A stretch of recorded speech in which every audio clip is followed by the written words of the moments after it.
खोल दे पंख मेरे कहता है परिंदा, खोल दे पंख मेरे कहता है परिंदा, अभी और उड़ान बाकी है, जमी नहीं है मंजिल मेरी, अभी पूरा आसमान बाकी है। नमस्कार दोस्तों, हैप्पी स्टडी जोन में आपका स्वागत है। और आज हम देखने वाले हैं झारखंड जीके का एक ज़बरदस्त प्रैक्टिस सेट, ज़बरदस्त एक्सप्लेनेशन के साथ में। तो चलिए शुरुआत करते हैं आज का सेशन। और आज का पहला क्वेश्चन है, हिंदू कैलेंडर के अनुसार कर्मा महोत्सव कब मनाया जाता है? इसका करेक्ट आंसर हो जाएगा ऑप्शन नंबर ए, यानी कि भादो माह में मनाया जाता है। ऑप्शन नंबर ए इसका बिल्कुल सही आंसर हो जाएगा। अब एग्जैक्ट हम बात करते हैं तो भादो महीने के शुक्ल पक्ष के एकादशी को मनाया जाता है ये कर्मा, राइट। अब देखिए, दो कर्मा आपको कम से कम ध्यान रखना है। एक तो देश कर्मा होता है और दूसरा राज कर्मा होता है, ठीक है। अगर हम देश कर्मा की बात करते हैं तो इसकी पूजा कहाँ की जाती है? तो अखड़ा या अखाड़ा में की जाती है। और जो राज कर्मा है ये सेलिब्रेट कहाँ किया जाता है? तो अपने घर और आंगन में किया जाता है। इसके अलावा बात करते हैं तो कर्मा के जस्ट पहले कौन सा त्यौहार मनाया जाता है? तो कदलेटा त्यौहार मनाया जाता है, कदलेटा त्यौहार। और ये क्यों मनाया जाता है? तो जो गांव में मेढक भूत होते हैं उसे शांत करने के लिए मनाया जाता है, ठीक है। अब झारखंड के और भी हम त्यौहार के बारे में बात करते हैं। तो सबसे पहले बात करते हैं सरहुल के बारे में। और सरहुल झारखंड में जनजातियों का सबसे बड़ा पर्व माना जाता है और इसे अलग अलग जनजाति में अलग अलग नामों से जाना जाता है। जैसे बात करेगा संथाल जनजाति में इसे बा पर्व के नाम से जाना जाता है। उरांव जनजाति की बात करते हैं तो इसे खद्दी या सद्दी के नाम से जाना जाता है। वहीं पे अगर हम खड़िया जनजाति की बात करते हैं तो इसे जंकोर के नाम से जाना जाता है, ठीक है। और ये जो सरहुल है गाइस, ये सरहुल फूलों का त्यौहार होता है। और पाहन द्वारा जो सखुआ का फूल होता है ना, जिसे सर्रे भी कहा जाता है सखुआ के फूल को, तो उसको क्या किया जाता है? इसी की पूजा की जाती है। और इस अवसर पर क्या होता है कि चावल और मुर्गे का मांस मिलाकर एक प्रसाद तैयार किया जाता है, जिसका नाम क्या है? तो याद रखते हैं, उसका नाम है सूड़ी, ठीक है। और इसे एक और नाम से जाना जाता है, वो नाम याद रखिएगा, टहरी के नाम से जाना जाता है, टहरी, राइट, याद रखिएगा, टहरी। इसके अलावा और भी हम त्यौहार की बात करते हैं तो दूसरे नंबर पे हम ले लेते हैं मांडा त्यौहार। और मांडा त्यौहार के बारे में अगर हम बात करते हैं तो ये त्यौहार कब स्टार्ट होता है? तो याद रखिएगा, बैसाख माह में ये अक्षय तृतीया को ये प्रारंभ होता है। और इसमें पूजा किसकी की जाती है? तो महादेव की पूजा की जाती है, राइट। अब देखिए, यहाँ से मांडा से क्या पूछा जाता है? एक्चुअली यहाँ से पूछा जाता है कि इसमें जो पुरुष और जो महिलाएं होती हैं वो क्या क्या इसको कहा जाता है, यानी कि व्रत को क्या कहा जाता है? तो पुरुष व्रती को कहा जाता है भगता, ठीक है। और महिला जो व्रती होती है उसे सुख्तैन कहा जाता है। याद रखिएगा, ये कई बार पूछा हुआ है एग्जाम में, राइट, सुख्तैन कहा जाता है, ठीक है। इसके अलावा बात करिएगा तो जो भोक्ता है वो क्या करते हैं कि दहकते हुए अंगारों पर चलते हैं, ठीक है। और इसे कहा जाता है, याद रखिएगा, फूल खूंदी कहा जाता है। और ये कई बार एग्जाम में पूछा हुआ कि फूल खूंदी किसे कहते हैं? तो जो अंगारों पर चला जाता है उसे फूल खूंदी के नाम से जाना जाता है। और उसके बाद फिर क्या होता है कि जागरण की रात में जो भक्ता होते हैं वो करते क्या है कि हवन की जो अग्नि शिखा है उसके ऊपर लटक जाते हैं, ठीक है। और लटका के उनको क्या किया जाता है? झुलाया जाता है। और उसे कहा जाता है धुआंसी, ठीक है, धुआंसी कहा जाता है। ये भी एग्जाम में पूछा हुआ है, ठीक है। अगला त्यौहार लेते हैं, मकर संक्रांति में मनाया जाता है टूसू। अगर हम टूसू की बात करते हैं तो मकर संक्रांति में मनाया जाता है, पहले बात ये याद रख लीजिए। और इस अवसर पर लड़कियां क्या करती हैं कि लकड़ी या बांस का फ्रेम रंगीन कागज से सजाती हैं। तो कम से कम इतना याद रखिएगा टूसू पर्व से कि ये मनाया कब जाता है? तो मकर संक्रांति के समय में मनाया जाता है, ये ज़्यादा इंपॉर्टेंट है। उसके बाद बात करते हैं सोहराई की। अगर हम सोहराई की बात करते हैं तो ये दीपावली के दूसरे दिन मनाया जाता है। और इसका जो संबंध है गई, संबंध पूछ लिया जाता है तो मवेशियों के धन से संबंधित है सोहराई त्यौहार। उसके बाद नेक्स्ट बात करते हैं चांडी, ठीक है। अगर हम चांडी पर्व की बात करते हैं तो ये उरांव जनजाति के द्वारा माघ पूर्णिमा के दिन मनाया जाता है, माघ पूर्णिमा के दिन मनाया जाता है। और महिलाएं जो होती हैं इसमें भाग नहीं लेते हैं। और एक चीज़ और यहाँ पर है कि जिस परिवार में कोई भी महिला सदस्य अगर गर्भवती होती हैं तो उस परिवार का कोई पुरुष सदस्य भी इस त्यौहार में भाग नहीं लेता है, ये भी काफ़ी इंपॉर्टेंट है। उसके बाद बात करते हैं वंदना पर्व की। अगर हम वंदना पर्व की बात करते हैं तो ये कार्तिक अमावस्या के दिन मनाया जाता है, ठीक है। और इसमें क्या होता है कि जो पालतू जानवर हैं उसे कपड़ा और गहना से सजाया जाता है, काफ़ी इंपॉर्टेंट है। उसके बाद फिर बात करते हैं हम रोहिणी त्यौहार की।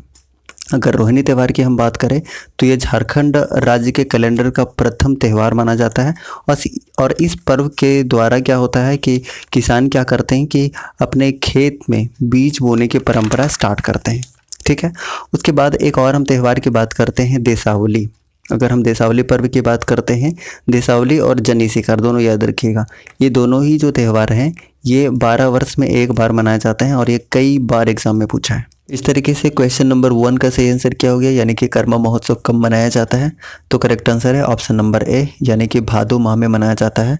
भादो माह में शुक्ल पक्ष के एकादशी को, ऑप्शन नंबर ए इसका बिल्कुल सही आंसर हो जाएगा। नेक्स्ट है क्वेश्चन नंबर 2, किसके नेतृत्व में 1874 के खरवार आंदोलन ने जोर पकड़ा था? इसका सही आंसर हो जाएगा ऑप्शन नंबर ए, यानी कि भागीरथ मांझी। अब देखिए, अगर भागीरथ मांझी के बारे में बात करते हैं तो ये गोड्डा जिले के तलडीहा गांव के रहने वाले थे, काफ़ी इंपॉर्टेंट है। उसके बाद अगर हम खरवार आंदोलन के बारे में बात करते हैं तो यहाँ से 2 चीज़ें आप याद रख सकते हैं कि खरवार आंदोलन का नेतृत्व किसने किया था? तो भागीरथ मांझी ने किया था। कब हुआ था अगर पूछ लिया जाए तो 1874 ईस्वी को हुआ था। ठीक है, अब बहुत सारे आंदोलन हुए हैं झारखंड में, तो सारे आंदोलन को हम एक एक करके देखते हैं। तो सबसे पहला आंदोलन का नाम आता है गाइस ढाल विद्रोह। ठीक है, अगर हम ढाल विद्रोह की बात करते हैं तो ये कब से कब तक हुआ था? तो 1767 से 77 तक चला था, यानी कि टोटल 10 वर्षों तक ये चला था। इसमें नेतृत्वकर्ता कौन थे? तो याद रखिएगा जगन्नाथ ढाल इसके नेतृत्वकर्ता थे। दमन किसने किया था? तो दमन इसमें 2 लोगों ने किया था, याद रखिएगा, लेफ्टिनेंट रूक और कैप्टन मॉर्गन ने किया था। ठीक है, ये ढाल विद्रोह हो गया पहला विद्रोह। उसके बाद हम दूसरा विद्रोह की बात करते हैं तो चुआर विद्रोह, याद रखिएगा। और चुआर विद्रोह कब से कब तक हुआ था? तो ये हुआ था 1769 से 1805। ठीक है, 1805। इसमें नेतृत्वकर्ता कौन थे? काफ़ी महत्वपूर्ण है इसमें, तो याद रखिएगा रघुनाथ महतो, श्याम गंजम। ठीक है, ये 2 लोग मुख्य रूप से इसके नेतृत्वकर्ता थे। और अगर बात करते हैं दमन की, तो दमनकर्ता कौन थे? तो 2 लोग इसमें दमनकर्ता मुख्य रूप से थे, एक लेफ्टिनेंट कुड्यार और मेजर क्राफ्ट। ये 2 लोग चुआर विद्रोह के नेतृत्वकर्ता नहीं बल्कि क्या थे? दमनकर्ता थे। ठीक है, अगर हम बात करते हैं चेरो विद्रोह की, तो चेरो विद्रोह कब से कब तक हुआ था? तो याद रखिएगा ये 1770 से 1818 ईस्वी तक चला था। अगर हम नेतृत्वकर्ता की बात करते हैं तो नेतृत्वकर्ता चित्रजीत राय, उसके बाद जयनाथ सिंह, राइट, और एक भोखन सिंह भी यहाँ पर नेतृत्वकर्ता थे। दमन की अगर हम बात कर लेते हैं दमन की, तो दमन यहाँ पर जैकब कैमक ने किया था। ठीक है, चलिए उसके बाद नेक्स्ट विद्रोह हमारे पास है भोक्ता विद्रोह। अगर हम भोक्ता विद्रोह के बारे में बात करते हैं तो ये कब से कब तक चला था? सबसे पहले तो 1770 से 71 ईस्वी तक चला था। नेतृत्वकर्ता की अगर बात की जाए तो याद रखिएगा जयनाथ सिंह इसके नेतृत्वकर्ता थे। अगर हम दमनकर्ता के बारे में बात करते हैं तो दमनकर्ता यहाँ पर कैप्टन जैकब कैमक थे। ठीक है, चलिए उसके बाद बात करते हैं घटवाल विद्रोह की। अगर हम घटवाल विद्रोह की बात करते हैं तो ये कब से कब तक चला था? सबसे पहले बात ये, तो ये चला था 1772 से 73। ठीक है, नेतृत्वकर्ता की अगर हम बात करते हैं तो यहाँ पे नेतृत्वकर्ता कौन थे? तो जितने भी घटवाल सरदार है वो सारे के सारे नेतृत्वकर्ता थे। दमन अगर पूछ लिया जाए तो दमन जैकब कैमक था, राइट। उसके बाद बात करते हैं पहाड़िया विद्रोह के बारे में। पहाड़िया विद्रोह की अगर हम ईस्वी बात करते हैं तो 1772 से 80 ईस्वी तक चला था। और 2 लोगों का नाम प्रमुखता से यहाँ पर आता है। सबसे पहले जो पाकुड़ के महेशपुर की रानी थी, रानी सर्वेश्वरी, उन्होंने नेतृत्व किया था। इसके अलावा जगन्नाथ ने भी यहाँ पर नेतृत्व किया था। दमनकर्ता अगर आपसे पूछ लिया जाए तो दमनकर्ता याद रखिएगा क्लीवलैंड था, क्लीवलैंड, राइट। चलिए नेक्स्ट बात करते हैं तिलका आंदोलन की। तिलका विद्रोह की अगर हम बात करते हैं तो ये कब से कब तक हुआ था? तो 1783 से 85 तक चला था। ठीक है, और इसमें नेतृत्वकर्ता कौन रहेंगे? तो तिलका मांझी इसमें नेतृत्वकर्ता थे। और अगर हम दमनकर्ता की बात करते हैं तो क्लीवलैंड और आयरकुट दोनों ही इसके दमनकर्ता थे। और एक और क्वेश्चन यहाँ से पूछा जाता है कि तिलका मांझी को फांसी कहाँ और कब दी गई थी? तो भागलपुर में एक बरगद के पेड़ पर लटका दिया गया था 1785 ईस्वी में। काफ़ी महत्वपूर्ण है। ठीक है, उसके बाद नेक्स्ट विद्रोह है हमारे पास तमाड़ विद्रोह। अगर हम तमाड़ विद्रोह की बात करते हैं तो ये कब से कब तक हुआ था? तो याद रखिएगा 1782 से 1807 ईस्वी तक चला था। नेतृत्वकर्ता अगर यहाँ पर पूछ लिया जाए तो विष्णु मानकी और मौजी मानकी यहाँ पर नेतृत्व करता थे। दमन अगर आपसे पूछ लिया जाए कि दमन करता इसमें कौन थे, तो याद रखिएगा इसमें कैप्टन बेन और लिमंड दो यहाँ पर क्या थे, दमन करता थे। ठीक है, उसके बाद हो विद्रोह की हम बात करते हैं। अगर हो विद्रोह की बात करें तो ये कब हुआ था, तो 1820 से 21 में हुआ था पोर्टो सरदारों के द्वारा, राइट। उसके बाद नेक्स्ट विद्रोह जो कि काफ़ी इंपॉर्टेंट भी है वैसे, कोल विद्रोह। अगर हम कोल विद्रोह की बात करते हैं तो ये कब से कब तक चला था, 1831 से 1832 ईस्वी तक चला था। ठीक है, इसमें नेतृत्वकर्ता सिंगराई मानकी और सुरगा मुंडा, याद रखिएगा दोनों इंपॉर्टेंट हैं। वहीं पे अगर हम दमनकर्ता की बात करते हैं तो कैप्टन विल्किंसन दमनकर्ता थे। नेक्स्ट बात करते हैं भूमिज विद्रोह। अगर हम भूमिज विद्रोह के बारे में बात करें तो इसका सबसे पहले टाइम पीरियड की बात करते हैं तो 1832 से 33 में हुआ था। नेतृत्वकर्ता कई बार पूछा जाता है तो याद रखिएगा गंगा नारायण, इसीलिए इसे भूमिज विद्रोह को क्या कहा जाता है, गंगा नारायण का हंगामा भी कहा जाता है। अगर हम बात करते हैं दमनकर्ता तो दमनकर्ता कैप्टन विल्किंसन थे। ठीक है, नेक्स्ट हम बात करते हैं संथाल विद्रोह के बारे में। अगर हम संथाल विद्रोह की बात करते हैं तो ये कब से कब तक हुआ था गाइस, तो ये 1855 से 56 तक चला था, 56 तक, राइट।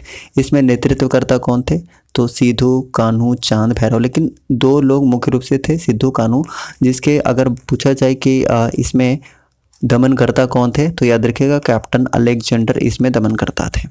अब नेक्स्ट बात करते हैं सफा होड़ आंदोलन।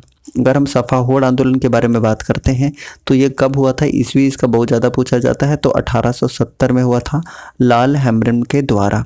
ठीक है, अगर हम खरवार विद्रोह की बात करते हैं तो खरवार विद्रोह कब हुआ था, तो 1874 को हुआ था। किसके द्वारा हुआ था, तो भागीरथ मांझी के द्वारा हुआ था।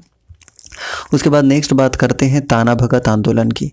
अगर हम ताना भगत आंदोलन की बात करें तो ये कब हुआ था, इसका ईस्वी कई बार पूछ लिया जाता है, तो 1914 में हुआ था जतरा भगत के नेतृत्व में।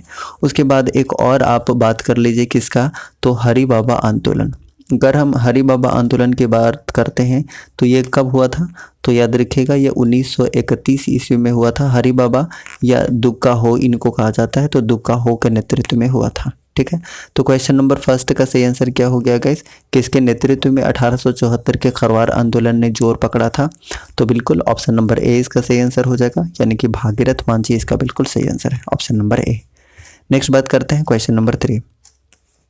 अंग्रेजों से लड़ने वाले झारखंड के पहले संथाल नेता कौन थे, तो 3 का करेक्ट आंसर क्या हो जाएगा बताइए, 3 का करेक्ट आंसर हो जाएगा ऑप्शन नंबर डी, यानी कि कौन थे, बाबा तिलका मांझी थे। तो ऑप्शन नंबर कौन सा हो जाएगा, ऑप्शन नंबर डी इसका बिल्कुल सही आंसर हो जाएगा। और अभी हमने बताया कि तिलका मांझी विद्रोह कब हुआ था, तो 1783 से 85 ईस्वी तक हुआ था, 85 ईस्वी तक। ठीक है, और तिलका मांझी को फांसी कब दी गई थी, तब भी मैंने बताया था तुरंत थोड़ी देर पहले, 1785 को इनको फांसी दी गई थी, बरगद के पेड़ पर लटका कर दी गई थी। ठीक है, ये ईस्वी कई बार पूछा जाता है, 1785 को उनको फांसी दी गई थी, तो काफ़ी महत्वपूर्ण है। अगर हम बिरसा मुंडा के बारे में बात करें, ऑप्शन नंबर सी की बात करें, तो बिरसा मुंडा के बारे में आप ऑलरेडी जानते हैं कि इनका जन्म कहाँ हुआ था, तो खूंटी के उली हाथू गाँव में हुआ था। कब हुआ था, तो 15 नवंबर 1875 को इनका जन्म हुआ था, राइट। अगर मृत्यु पूछ ली जाए तो याद रखिएगा 9 जून 1900 को, कहाँ पर, तो रांची जेल में इनकी मृत्यु हो गई थी हैजे के कारण, काफ़ी महत्वपूर्ण है। इसके अलावा नेतृत्व किसका किया था इन्होंने, तो मुंडा उलगुलान का नेतृत्व किया था। कब हुआ था ये विद्रोह, तो 1895 से 1900 ईस्वी तक चला था, काफ़ी इंपॉर्टेंट है। और भूमिज विद्रोह के नेतृत्वकर्ता कौन थे, तो गंगा नारायण थे। इसके बारे में भी हमने बताया भूमिज विद्रोह हुआ कब था, तभी थोड़ी देर पहले हमने बताया था कि 1832 से 33 में हुआ था। और इसमें जो दमन करता थे वो कौन थे, तो कैप्टन विल्किंसन थे। ठीक है, नेक्स्ट बात करते हैं क्वेश्चन नंबर 4 की। 4 नंबर क्वेश्चन है कि झारखंड के किस नदी को देव नदी कहा जाता है, तो इसका आंसर क्या हो जाएगा, सभी जानते हैं, ऑप्शन नंबर बी, यानी कि दामोदर नदी को क्या कहा जाता है, देव नदी या बंगाल के शोक के नाम से भी जाना जाता है। ठीक है, अगर हम ऑप्शन नंबर ए की बात करते हैं, स्वर्ण रेखा नदी की बात करते हैं, तो ये निकलती कहाँ से है, तो रांची के नगड़ी से निकलती है। टोटल डिस्टेंस कितना कवर करती है, तो याद रखिएगा 470 किलोमीटर। ठीक है, इसके अलावा बात करते हैं तो स्वर्णरेखा नदी एकमात्र ऐसी नदी है जो स्वतंत्र रूप से बंगाल की खाड़ी में गिरती है, ये भी काफ़ी इंपॉर्टेंट है।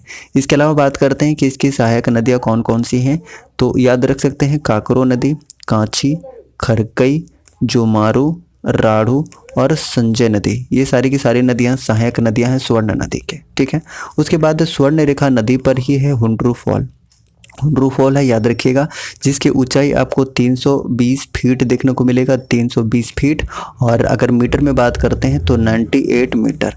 ये दो चीज़ यहाँ से आप याद रख सकते हैं। ठीक है, इसके अलावा अगर हम दामोदर नदी की बात करते हैं तो इसका उद्गम कहाँ से है गैस, तो चूल्हा पानी, टोरी, लातेहार से इसका क्या है, उद्गम है, याद रखिएगा। इसके अलावा बात करते हैं तो इसकी टोटल डिस्टेंस कितनी है, तो झारखंड में टोटल डिस्टेंस है 290 किलोमीटर। लेकिन पूरा अगर हम बात करते हैं अपवाह क्षेत्र की तो इसका टोटल कितना है, तो 292 किलोमीटर है। दामोदर नदी के अगर अपवाह क्षेत्र की बात कर ली जाए तो 12,800 किलोमीटर स्क्वायर है, अपवाह क्षेत्र की हम बात कर रहे हैं। इसके अलावा अगर सहायक नदी की बात करते हैं तो सहायक नदी कौन कौन सी है, सहायक नदी आपको देखने को मिलेगा बराकर नदी, बोकारो नदी, कोनार, फिर जमुनिया और कतरी नदी, ये सारे के सारे दामोदर नदी के सहायक नदियां हैं। इसके अलावा दामोदर नदी को देव नदी के नाम से और बंगाल का शोक कहा जाता है, और झारखंड की सर्वाधिक प्रदूषित नदी है और सबसे लंबी नदी है और सबसे चौड़ी नदी भी है। मुहाना अगर पूछ लिया जाए तो हुगली नदी इसका मुहाना है, राइट। चलिए, उसके बाद अगर हम बात करते हैं मयूराक्षी नदी की, तो मयूराक्षी कहाँ से निकलती है मयूराक्षी नदी, तो सबसे पहले टोटल डिस्टेंस कवर करती है कितना, 250 किलोमीटर। ये निकलती कहाँ से है, तो देवघर के त्रिकुट पहाड़ी से निकलती है, त्रिकुट पहाड़ी से। सहायक नदी की अगर हम बात कर लेते हैं तो सहायक नदी कौन कौन सा है, तो एक धोबाई नदी है, टिपरा नदी है और भामरी नदी है। ठीक है, अपवाह क्षेत्र कौन कौन से जिला में है इसका, तो आपको देखने को मिलेगा, एक तो दुमका में है, साहेबगंज, गोड्डा और देवघर में देखने को मिलेगा। और मयूराक्षी नदी जिसे मोर नदी के नाम से जाना जाता है, एकमात्र ऐसी नदी है जो कि नौका गम्य के लिए काफ़ी प्रसिद्ध है। ठीक है, मयूराक्षी नदी त्रिकुट पहाड़ी से निकलती है। उसके बाद अगर हम बात करते हैं ब्राह्मणी नदी की, तो ब्राह्मणी नदी कहाँ से निकलती है गैस, तो ये कहाँ से, दुधवा पहाड़ी दुमका से निकलती है। अगर इसके हम सहायक नदी की बात करते हैं तो गुमरो और एरो इसकी दो सहायक नदियां हैं जो कि काफ़ी महत्वपूर्ण हैं। उसके बाद और भी अगर हम नदी की बात करते हैं तो बराकर नदी की अगर हम बात कर लेते हो तो पद्मा हजारीबाग में ये छोटा नागपुर के पठार से निकलता है और डिस्टेंस कितना कवर करता है, तो याद रखिएगा 225 किलोमीटर। ठीक है, वहीं पे अगर हम अजय नदी की बात कर लें, तो अजय नदी कहाँ से निकलती है, तो मुंगेर बिहार से निकलती है। इसके सहायक नदी की अगर हम बात करते हैं तो सहायक नदी याद रखिएगा कम से कम दो। ठीक है, एक तो पत्रो और एक जयंती, इसकी दो सहायक नदियां हैं जो कि काफ़ी महत्वपूर्ण है। उसके बाद और भी नदी की बात करते हैं, जैसे गुमानी नदी का आपने नाम सुना होगा, ये कहाँ से निकलती है, तो राजमहल पहाड़ी से निकलती है। उसके बाद हम बात करते हैं बसलोई नदी की, तो बसलोई नदी की अगर बात कर ली जाए तो बांस पहाड़ी गोड्डा से इसका उद्गम है। अगर इसका मुहाना की बात करें तो गंगा नदी इसका मुहाना है। ठीक है, आगे और भी बात करते हैं दक्षिणी कोयल नदी की, तो दक्षिणी कोयल नदी कहाँ से निकलती है, नगड़ी रांची, जहाँ से स्वर्णरेखा नदी निकलती है। अगर इसकी हम बात करते हैं टोटल डिस्टेंस की तो 470 किलोमीटर डिस्टेंस कवर करती है। और सहायक नदी की बात करते हैं तो मुख्य सहायक नदी है दक्षिणी कोयल की कारो नदी। ठीक है, और एक इम्पॉर्टेंट चीज़ यहाँ से याद रखिएगा कि शंख नदी से मिलकर ये ओडिशा में ब्राह्मणी नदी के नाम से जानी जाती है, ब्राह्मणी नदी के नाम से। ठीक है, जिसके बारे में हमने बताया कि दुधवा पहाड़ी दुमका से निकलती है। इसके अलावा बात करते हैं शंख नदी की। अगर हम शंख नदी की बात करते हैं तो शंख नदी कहाँ से निकलती है, ठीक है, तो शंख नदी निकलती है गुमला के चैनपुर से। ठीक है, चैनपुर के गुमला से निकलती है और कितना किलोमीटर डिस्टेंस ये कवर करती है, तो 240 किलोमीटर ये डिस्टेंस कवर करती है। मुहाना कहाँ हो जाएगा, तो दक्षिणी कोयल इसका मुहाना हो जाएगा, काफ़ी महत्वपूर्ण है।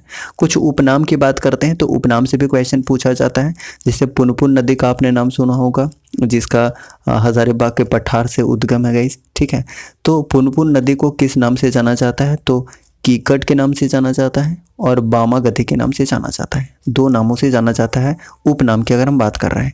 वहीं पे अगर हम सकरी नदी की बात करते हैं तो सकरी नदी का उपनाम क्या है, तो सुमागधी और उसके बाद फाल्गु नदी के बारे में हम अगर बात करते हैं तो अंतः सलीला के नाम से जाना जाता है, ठीक है। वहीं पे अगर हम दामोदर नदी की बात करते हैं तो दो उपनाम से इसको जाना जाता है, याद रखिएगा, एक तो देव नदी के नाम से और दूसरा बंगाल का शोक कहा जाता है। मयूराक्षी नदी के बारे में शुरुआत में ही हमने बताया था कि मयूराक्षी नदी को क्या कहा जाता है, तो मोर नदी के नाम से भी जाना जाता है, जो कि नौकागम्य के लिए काफ़ी प्रसिद्ध है। निकलती कहाँ से? त्रिकुट पहाड़ी देवघर से निकलती है, ठीक है। क्वेश्चन नंबर 5 की, जनी शिकार त्यौहार कितने वर्षों के अंतराल में मनाया जाता है? तो इसका करेक्ट आंसर हो जाएगा ऑप्शन नंबर सी, यानी कि 12 वर्ष के अंतराल में मनाया जाता है। और हमने बताया था कि एक देशावली और जो जनी शिकार है, दोनों ही त्यौहार 12 वर्ष के अंतराल में मनाए जाते हैं। तो ऑप्शन नंबर सी इसका बिल्कुल सही आंसर हो जाएगा। नेक्स्ट बात करते हैं क्वेश्चन नंबर 6 की। 6 नंबर क्वेश्चन है, मांडा या मंडा एक अहम त्यौहार है जिसे निम्नलिखित में से किस राज्य में मनाया जाता है? तो किस राज्य में मनाया जाता है? कुछ देर पहले ही हमने डिस्कस किया था कि ये झारखंड राज्य में मनाया जाता है। और फिर से दोबारा से अगर हम डिस्कस करना चाहें तो आप यहाँ से कम ये याद रख सकते हैं कि ये प्रारंभ कब होता है, तो वैशाख माह में अक्षय तृतीया को ये प्रारंभ होता है। और इसमें किसकी पूजा की जाती है? तो महादेव की पूजा की जाती है। और इसमें हमने बताया था कि जो पुरुष व्रती हैं उसे भगता कहा जाता है, और जो महिला व्रती होती हैं उन्हें क्या कहा जाता है? तो सोख्ताइन कहा जाता है। और हमने बताया था अभी थोड़ी देर पहले ही कि जो धधकते अंगारों पर चलते हैं उसे क्या कहा जाता है? तो फूल खूंदी कहा जाता है। और हवन के जो शिखा पर उनको ऊपर लटकाया जाता है उसे क्या कहा जाता है? तो हमने बताया था कि धुआंसी कहा जाता है, याद रखिएगा, धुआंसी कहा जाता है। इस तरीके से क्वेश्चन नंबर 6 का सही आंसर क्या हो गया गाइस? मंडा एक अहम त्यौहार है जिसे किस राज्य में मनाया जाता है? तो बिल्कुल इसका सही आंसर हो जाएगा झारखंड में मनाया जाता है, ऑप्शन नंबर डी। कब मनाया जाता है? तो वैशाख माह के अक्षय तृतीया को मनाया जाता है, ठीक है। ऑप्शन नंबर डी इसका बिल्कुल सही आंसर हो जाएगा। नेक्स्ट बात करते हैं क्वेश्चन नंबर 7 की। 7 नंबर क्वेश्चन है कि झारखंड में स्लैश तथा वर्ण कृषि किस नाम से जाना जाता है? तो 7 का सही आंसर हो जाएगा ऑप्शन नंबर बी, यानी कि करुआ के नाम से जाना जाता है। ऑप्शन नंबर बी इसका बिल्कुल सही आंसर है, ठीक है। चलिए नेक्स्ट बात करते हैं क्वेश्चन नंबर 8 की। 8 नंबर क्वेश्चन है कि जादूगोड़ा यूरेनियम खदान झारखंड के निम्नलिखित में से कौन से जिले में स्थित है? तो 8 का करेक्ट आंसर हो जाएगा ऑप्शन नंबर ए, यानी कि पूर्वी सिंहभूम जिला में स्थित है। कुछ खनिज के बारे में अगर हम डिस्कस कर लें तो सबसे पहले हम लौह अयस्क के बारे में बात करते हैं, आयरन ओर के बारे में बात करते हैं। तो अब जानते हैं कि आयरन की अगर हम बात करते हैं तो उत्पादन की दृष्टि से पूरे भारत में ये तीसरे स्थान पर है, और भंडारण की बात करते हैं तो दूसरे स्थान पर है। अगर हम लोहे के उत्पादन की बात कर रहे हैं, लौह अयस्क के उत्पादन की बात कर रहे हैं, और कहाँ कहाँ पर ये पाया जाता है एक्चुअली, तो आपको देखने को मिलेगा नोवा मुंडी, उसके बाद गुआ देखने को मिलेगा, है ना, उसके बाद पंसीरा बुरू, बादम पहाड़, उसके बाद कीरूबुरु, सिंहबुरु, चेरिया, उसके बाद विजय घाट, कुरी में भी आपको लौह अयस्क का बहुतायत मात्रा में देखने को मिलेगा, ठीक है। और आप जरूर जानते होंगे कि जो नोवा मुंडी का खान है वो एशिया की सबसे बड़ी खान है, याद रखिएगा, सबसे बड़ी लोहे की खान कहाँ पर है? तो नोवा मुंडी की खान काफ़ी इंपॉर्टेंट है। उसके बाद अगर हम मैंगनीज की बात करते हैं तो ये पश्चिमी सिंहभूम और पूर्वी सिंहभूम में बहुतायत मात्रा में पाए जाते हैं, पश्चिमी और पूर्वी सिंहभूम में, ठीक है। अगर हम तांबा की बात कर लें तो तांबा उत्पादन की दृष्टि से तीसरे स्थान पर, उत्पादन की दृष्टि से अगर हम बात कर रहे हैं तो ये कहाँ कहाँ पे आपको देखने को मिलेगा? तो एक घाटशिला में आपको देखने को मिलेगा, उसके बाद राखा में देखने को मिलेगा, राखा, उसके बाद आपको कहाँ देखने को मिलेगा? तो मूसाबनी में, बसीडीह में, धोबानी में देखने को मिलेगा, सरायकेला में, और बहरागोड़ा में भी आपको तांबा देखने को मिलेगा। वहीं पे अगर हम बॉक्साइट की बात कर लेते हैं तो बॉक्साइट सबसे ज़्यादा आपको कहाँ देखने को मिलेगा? लोहरदगा में देखने को मिलेगा, हालांकि रांची और पलामू में भी कुछ कुछ देखने को मिल जाएगा। बॉक्साइट के उत्पादन की दृष्टि से ये तीसरे स्थान पर है, ठीक है, पूरे भारत में। और भंडारण की दृष्टि से सब बात करते हैं तो 7th पोजीशन पे है, ये कई बार एग्जाम में पूछा हुआ है, ठीक है। अगर हम आगे बात करते हैं क्रोमाइट की अगर हम बात कर लें तो ये सिंहभूम के जो हातू और सरायकेला वाले क्षेत्र में आपको देखने को मिल जाएगा, ठीक है, क्रोमाइट।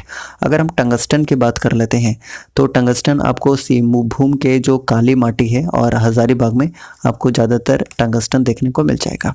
अगर हम सोना की बात करते हैं, गोल्ड की बात करते हैं, तो गोल्ड आपको सिंहभूम के जो स्वर्ण रेखा घाटी क्षेत्र है वहाँ देखने को मिल जाएगा, और रांची के दामोदर क्षेत्र में भी सोना आपको देखने को मिलेगा। वहीं पे अगर हम अभ्रक की बात कर लेते हैं, मायका की बात कर लेते हैं, तो मायका राजधानी कौन सा है? तो मायका राजधानी कोडरमा को कहा जाता है। अब देखिए, मायका ज़्यादातर आपको कोडरमा में मिलता है, उसके बाद आपको हजारीबाग में भी देखने को मिलेगा, और कुछ गिरिडीह में भी आपको देखने को मिल जाएगा। और जो झारखंड में पाया जाता है अभ्रक, उसमें से सबसे ज़्यादा जो वाइट अभ्रक पाया जाता है, जिसे रूबी अभ्रक के नाम से भी जानते हैं, रूबी टाइप का अभ्रक झारखंड में आपको ज़्यादा देखने को मिलेगा। अगर हम ग्रेफाइट की बात कर लेते हैं, तो ग्रेफाइट आपको कहाँ देखने को मिलेगा? सबसे ज़्यादा आपको पलामू में देखने को मिलेगा। और प्रमुख खान इसके कौन कौन से हैं? तो याद रखिएगा, एक तो बारामार है, उसके बाद खोजरूम है, और एक और है गाइस, याद रखिएगा, बारेसनर। ये 3 हैं जो प्रमुख खदान हैं ग्रेफाइट के। ठीक है।